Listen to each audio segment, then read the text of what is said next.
Hi hello friends, எல்லாருக்கும் வணக்கம், welcome. எல்லாரும் எப்படி இருக்கிறீங்க? நாங்கள் நல்லா இருக்கோம், நீங்கள் எல்லாருமே நல்லா இருப்பீங்க நம்புகிறோம். ஓகே ஃப்ரெண்ட்ஸ், இன்றைக்கி எங்கள் வீடியோவில் என்ன பார்க்க போகிறீங்கன்னு சொன்னால், இன்றைக்கி வந்து புளிச்சாப்பம் தான் செய்ய போகிறேன் நண்பர்களே. நல்ல டேஸ்ட்டாக இருக்கும். இது ஏற்கனவே நாங்கள் செஞ்சு போட்டிருக்கோம், சாப்பிட்ருக்கோம், செமையாக இருக்கும். வீட்டில் இருக்கிற கொஞ்சம் பொருட்களை வச்சு டக்கண்டு செடாரெண்டு செஞ்சு படாரெண்டு சாப்பிடலாம். அப்படி ஒரு செம டேஸ்ட்டாக இருக்கும் தெரியுமா இந்த புளிச்சாப்பம். வாங்க செய்யலாம். அதை எப்படி செய்ய போகிறேன்னு பார்க்குறதுக்கு முன்னாடி நீங்கள் இப்போ தான் ஃபஸ்ட் டைம் எங்கள் சேனலை பார்க்குறீங்கன்னு சொன்னால், அப்போ மறக்காமல் சோபா சாஸை சப்ஸ்கிரைப் பண்ணுங்கள். அப்படியே பக்கத்தில் இருக்க பெல் சிம்பிளையும் கிளிக் பண்ணுங்கள். அதே நேரம் உங்கள் யார் யாருக்கெல்லாம் சோபா சாஸில் இருக்கிற கூனி சம்பல், மாசி சம்பல், நெத்தலி சம்பல், கறித்தூள், முட்டமா, அரைச்ச கறித்தூள், கோப்பித்தூள், சரக்குத்தூள், உளுத்தமா இதெல்லாம் தேவையோ மறக்காமல் நாங்கள் ஸ்க்ரீனில் தர நம்பருக்கு வாட்ஸ்அப் பண்ணுங்கள். நிறைய பேர் வீடு தேடி வந்து கறித்தூள், அதே நேரம் பார்த்திங்கன்னா கூனி சம்பல், மாசி சம்பல் எல்லாம் எடுத்துக்கொண்டு போகிறீங்க. உங்கள் எல்லாருக்குமே என்னுடைய மனமார்ந்த நன்றிகள். இப்போ வாங்க கடகடன்ட்டு நாங்கள் புளிச்சாப்பம் செய்யலாம். கிளைமேட்டை பார்த்தீங்களா, ஒரு நல்ல ஒரு காற்றா இருக்குது நண்பர்களே. அதில் வந்து நேற்று மகன் சொன்னாரா 4 டேங்குன்ட்டு. நான் இன்றைக்கு அந்த பக்கத்தால் வரைக்கும் பார்த்து 4 டேங்க் இருக்குது. நான் வீடியோ எடுத்துகிட்டு வரணும் பண்ணிச்சுனேன். அங்கால ஒரு டேங்க் இருக்குது. இப்போ புளிச்சாப்பத்துக்கு இதில் வந்து சிவத்த பச்சை அரிசியை 2 மணித்தியாலம் ஊற வச்சு நான் ஊற வச்சு போட்டு வடிவாக கழுவி எடுத்து வந்து இந்த பாருங்கள், இந்த மாதிரி தண்ணி வடிய விடணும் பார்த்தீங்களா. இனி இதை மிக்சி கப்பில் போட்டு அரைச்சி எடுப்போம்.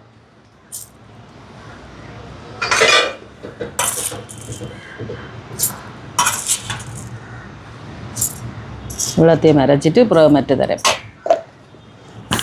இது வந்து நீங்கள் காலமாக சாப்பாட்டுக்கும் செஞ்சு சாப்பிடலாம், பின்னேரத்தில் சாப்பிடலாம், இரவுக்கு சாப்பிடலாம், நல்லா இருக்கும்.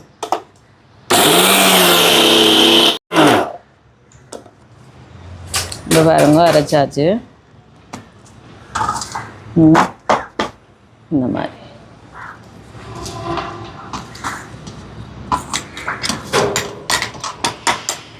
இதை வந்து அரிச்செடுக்கணும்.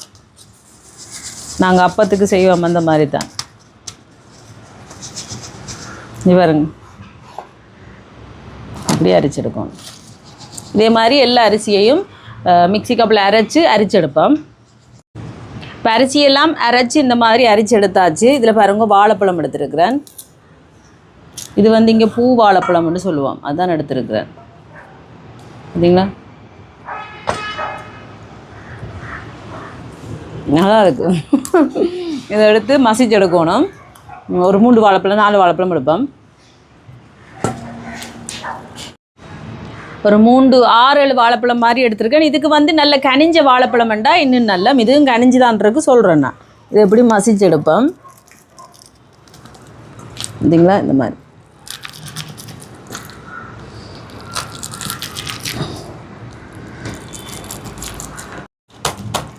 இப்போ பாருங்க, இந்த மாதிரி மசிச்சு எடுத்தாச்சு பார்த்தீங்களா. இனி வந்து எல்லாத்தையும் ரெடி பண்ணலாம். இதில் வந்து நாங்கள் அரைச்சி வச்சுருக்கிற அரிசிமா ஊற வச்சு எடுத்துருக்கோம்.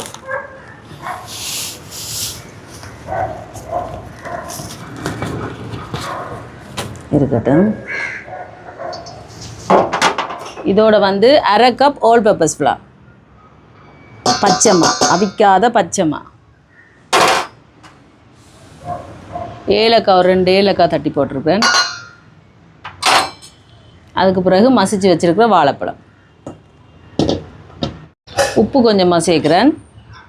இதோட இனிப்புக்கு நாட்டு சர்க்கரை சேர்க்குறேன். நீங்கள் சர்க்கரையும் சேர்க்கலாம், சீனியும் சேர்க்கலாம். இது எங்கட இனிப்புக்கு தேவையான அளவு தான். அதுக்கு பிறகு பேக்கிங் சோடா, இது வந்து இந்த கரண்டியால் அப்பச்சோடான்னு சொல்லுவோம், பேக்கிங் சோடா ஒரு கரண்டி சேர்க்குறேன். இனி இதோட இங்கெல்லாம் தேங்காய் பால் புழிஞ்சு வச்சுருக்கிறேன். முதல் இதற்காக கலந்து விட்டுட்டு தேங்காய் பாலை விட்டு நாங்கள் இட்லி மாப்பதத்துக்கு கரைச்செடுக்க வேண்டியா இந்த மாதிரி. இப்போ பாருங்க, இன்னும் ஒரு கொஞ்சம் விடுவாங்க, காணாது. நான் 1ஆம் பால் மட்டும்தான் சேர்க்குறேன். இந்த மாதிரி கணக்காக வடிவ அப்படி அடியிலேருந்து கலக்கணும் பார்த்தீங்களா.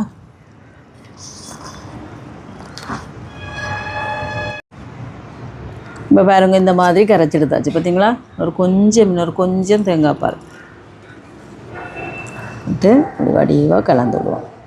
நல்ல ஒரு டேஸ்ட்டாக இருக்கும். கண்டிப்பாக செஞ்சு பாருங்கள். இது வாழைப்பழ பணியாரம்னு சொல்லலாம், புளிச்சாப்பம்னு சொல்லலாம், எது வேணாலும் சொல்லலாம். உங்களுக்கு பிடிச்ச பேர் வச்சுக்கொள்ளுங்க சரியா.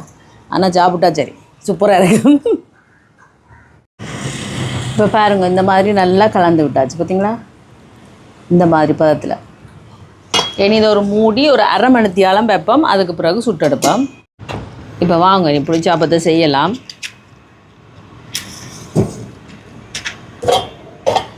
அடுப்பை கூட்டி விடக்கூடாது, தனிச்சு தான் விடணும். சட்டியை வைப்போம் சூடாட்டுக்கும். இங்கே பாருங்கள், நல்ல ஒரு அரை மணித்தியாலமாக நல்லா ஊறி இருக்குது பார்த்தீங்களா? இனி சுட்டெடுக்க வேண்டியா. இப்போ சட்டி சூடாயிட்டு நல்லெண்ணெய் சேர்ப்போம். இது வந்து நல்லெண்ணெயெல்லாம் சுட்டெடுக்கணும், அப்போ தான் நல்லா இருக்கும். இப்போ நல்லெண்ணெய் சூடாட்டும். இப்போ நல்லெண்ணெய் சூடாயிட்டு கலந்து விட்டுட்டு இந்த மாதிரி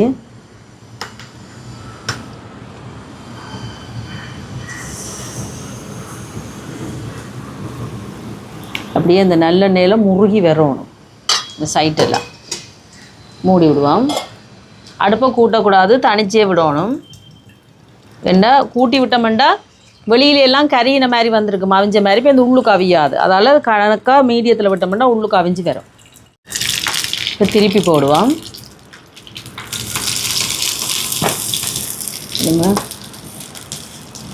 அப்படி பஞ்சு மாதிரி வருது பாருங்க. இப்போ மற்ற பக்கமும் அவியட்டும். இப்போ பாருங்கள்,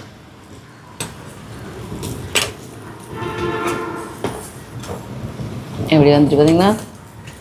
இப்படி முறி வரும். இதே மாதிரி மற்றதையும் சுடுவோம். நல்லெண்ணெயெல்லாம் சுடணும் இது, அப்போ தான் நல்ல ஒரு வாசமாகவும் நல்ல டேஸ்ட்டாகவும் இருக்கும். சாப்பிடும்போது அந்த வாழைப்பழம் எல்லாம் கடிபிடிக்க நல்லா இருக்கும்.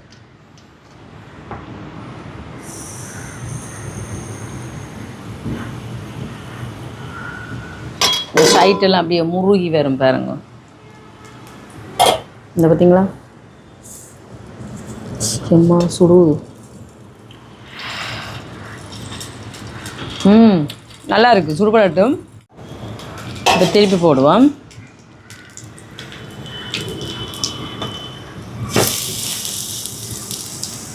மற்ற பக்கம் அவியட்டும். இப்போ எடுப்போம் பார்த்தீங்களா? அப்படியே ஊதி வந்துடும், பன் மாதிரி வந்துடும் பார்த்தீங்களா? நான் கொஞ்சம் தான் விட்டேன், நான் அது எப்படி ஊதி வருதுன்னு பார்த்தீங்களா?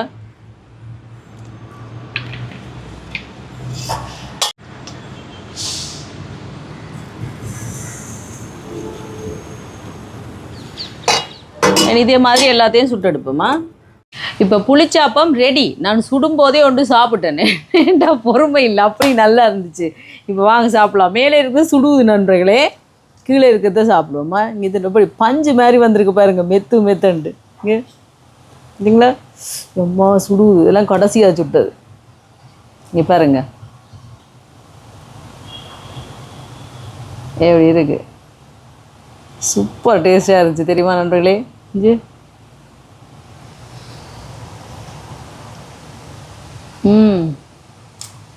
சாப்பிடுவேன். அப்படியே பஞ்சு மாதிரி இருக்குது. இங்கே பார்த்தீங்களா? வாழைப்பழம் எல்லாம் சேர்ந்து செம்மையாக இருக்குது. சூப்பராக அந்த சைட்டில் பார்த்தியா மொறு முரண்டு நல்லெண்ணெயில் பொரிஞ்சு.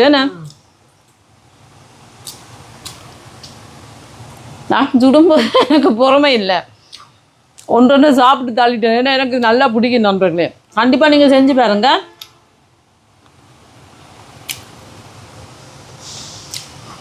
சின்ன சின்ன குழிப்பணியார் அச்சில் கூட நீங்கள் இதை ஊற்றி எடுக்கலாம், நல்லா இருக்கும். அப்படி கூட செஞ்சு சாப்பிட்லாம், நல்லா இருக்கும். இப்படி சட்டியில் ஊற்றி கூட சாப்பிட்லாம். ஸ்கூலுக்கு பிள்ளைகளுக்கு செய்து கொடுக்கலாம். தூரடங்கள்ல என் பயணம் போய் கேஸ் மாதிரி செஞ்சு கொண்டு போய் சாப்பிட்லாம். அப்படி ஒரு டேஸ்ட்டாக இருக்கும். கண்டிப்பாக ட்ரை பண்ணி பாருங்கள். அப்படி பஞ்சு தான் தெரியுமா, உள்ளுக்கு அமிஞ்சு அமிஞ்சு எப்படி இருக்குது பார்த்தீங்களா? அந்த மேகு இந்த ஒரு டீயும் சுட சுட போட்டு குடிக்க நல்லா தான் இருக்கும். போட்டு குடிப்பேன் வேண்டா. வேறு லெவலாக இருக்குது. ஏற்கனவே 2 சாப்பிட்டு இப்போ இன்னொன்று சாப்பிட போகிறேன் நண்பர்களே. கண்டிப்பாக இதே மாதிரி நீங்களும் செஞ்சு பாருங்கள். வாக்கி வச்சுக்கொண்டு வைக்கக்கூடாதுன்னு. அந்த ஏலக்காய் வாசம். அப்படி ஒரு டேஸ்ட்டாக இருக்கு நண்பர்களே. கண்டிப்பாக இதே மாதிரி நீங்களும் செஞ்சு பாருங்கள். செஞ்சு பார்த்துட்டு எப்படி இருக்குன்னு சொல்லுங்கள். வீடியோ பிடிச்சிருந்தா மறக்காமல் லைக் பண்ணுங்கள், ஷேர் பண்ணுங்கள், கமெண்ட் பண்ணுங்கள், அப்படியே சப்ஸ்கிரைப் பண்ணுங்கள். சப்ஸ்கிரைப் பண்ணிட்டு பக்கத்தில் இருக்க பெல் சிம்பிளை கிளிக் பண்ணுங்கள்.